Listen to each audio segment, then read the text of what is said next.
it is true about Iran that not only Ahmadinejad, but also Khomeini, and also the moderates and the vast majority of Iranians believe they have a right under the NPT to develop nuclear power, peaceful nuclear power. That includes the enrichment of uranium up to a level where it can be used in nuclear power plants. And they're determined to go ahead with that. Now, if they continue with enrichment and continue to defy the United States demands after our 3 sets of sanctions, at the end of the road, what do we do if they continue right down there and they say we're approaching the level where we can produce uranium? Well, there's 2 things, Pat, you're right about, and the rest of these guys don't understand that are arguing with me. Number 1 is the idea of Iran being able to have nuclear capability is a universally held view by all Iranians, even the ones who hate their administration.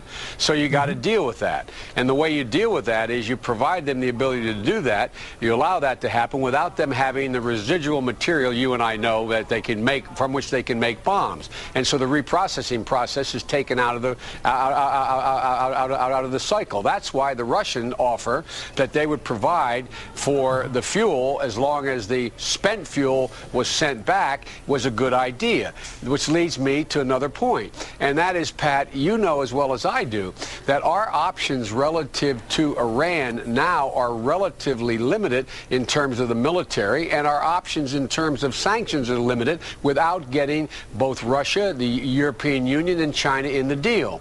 And one of the reasons I think we have to be making clear we're prepared to talk to the leadership is we have to demonstrate to Russia, to Europe, is sometimes somewhat fickle, and to China that we were willing to go the extra mile. So they can't look back on us and say we're the problem. Because the last place we want to be, Pat, is them continuing to march, no one with us, and our only option being war, and not being able to conduct that war while we have 140,000 people tied down in Iraq. So it just requires a smarter, tougher policy.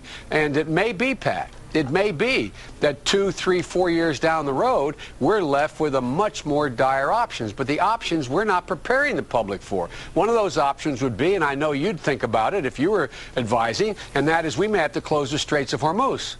We may have to, in fact, you know, they import more of the refined oil than they do, in fact. What I'm trying to say, Pat, is there's a lot of much stringent, much tougher paramilitary kind of options that would in fact strangle them, but would also cost us some. And we need to bring the world along in the event that they do not go forward with a more rational policy. Senator Willie Geist has a question for you. Willie, go ahead. Senator, I want to